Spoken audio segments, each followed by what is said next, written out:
hope you had a great weekend or that you're 5 days away from one. I'm Carl Azuz. First up, a gap was bridged on Saturday between two sides that have been separated since 1949. The bridge was a handshake. The two sides are China and Taiwan. Chinese President Xi Jinping and Taiwanese President Ma Ying-jeou met in Singapore. It was seen as neutral ground for two areas that have been rivals for decades. Both Asian leaders sounded positive in the public statements they made about their meeting. They both say they want to improve their relationship. But there's a complication. Some Taiwanese protested against President Ma's meeting with his Chinese rival.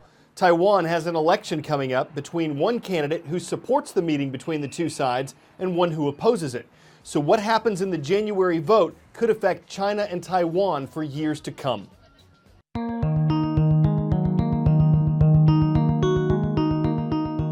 This island of 23 million people is a vibrant democracy and a U.S. ally that sits just across the sea from the world's largest one-party state.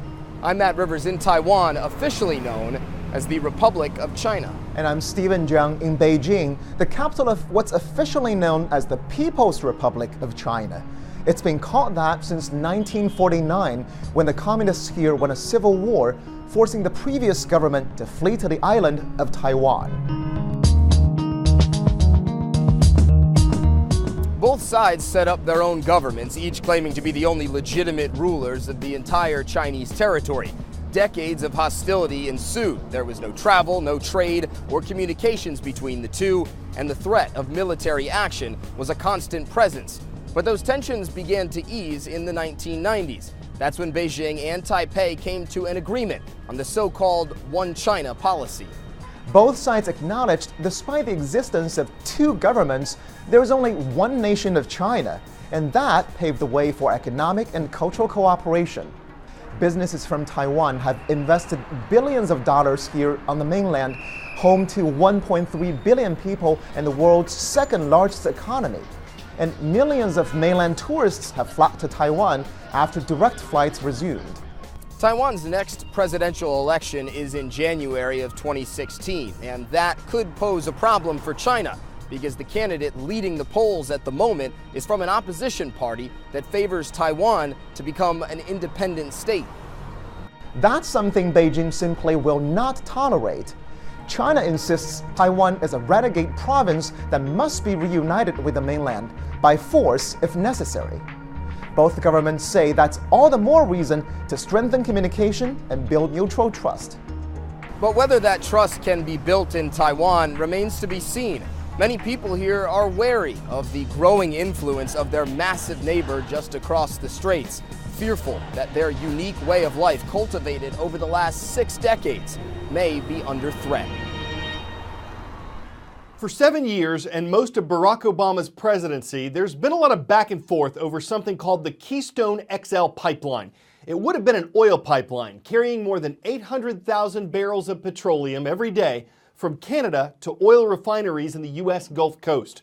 But President Obama announced on Friday that it won't be built, at least not under his watch. Republicans spoke out against the decision, saying it prevents thousands of jobs from being created and eliminates a boost to the U.S. economy.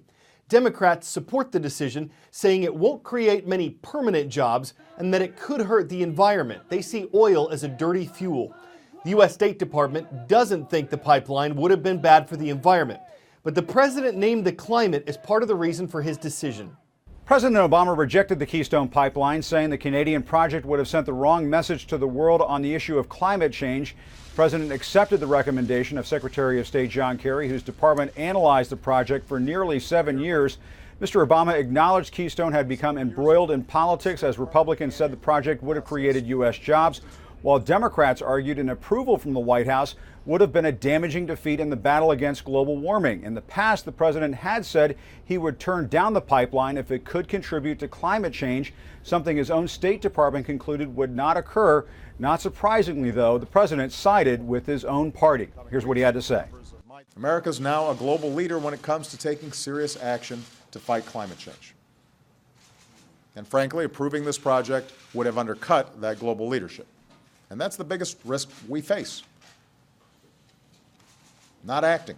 The president will now take that message to the upcoming Global Climate Summit in Paris in a few weeks. White House officials say it would have been very difficult for President Obama to go to that summit, having approved the Keystone Pipeline project. Both the company behind Keystone, TransCanada, and the Canadian government expressed disappointment in the president's decision. Jim Acosta, CNN, the White House. Some of our viewers in Southern California saw it on Saturday night, a bright white light streaming across the sky. Some folks alerted police, others speculated it was a meteor or aliens. Nope. The U.S. Navy says it was testing out a missile. According to the military, it had been planned in advance. It was a test missile flight launched from a submarine named the USS Kentucky. The weapon itself was not armed, so it couldn't blow up even if it had hit something. Los Angeles International Airport was aware of the test and says it'll be keeping flights away from the area until Thursday when these military tests wrap up. My old school dream job would have been town crier. I'd start off every roll call saying, "Hear ye, hear ye." Now presenting the Knights. Reading Middle School is in Middletown, Delaware. Thank thee for watching. We're posting a notice about Underwood Public School. The comets are soaring across Underwood, North Dakota, and we hereby proclaim our viewers in Wetaskiwin, Alberta. Queen Elizabeth Junior High School represents part of our Canadian viewership. At the moment, it's not possible to get someone to Mars and back alive. One of NASA's 5 active missions, called MAVEN, involves a satellite orbiting Mars that took more than 10 months to get there from Earth. Still, because NASA hopes to put someone on Mars one day, they're getting all the information they can from MAVEN and its $672 million mission. Thanks to the space probe MAVEN, we now have some clues in the mystery of Mars's shift from a warmer, wetter environment to the cold, dry desert it is today.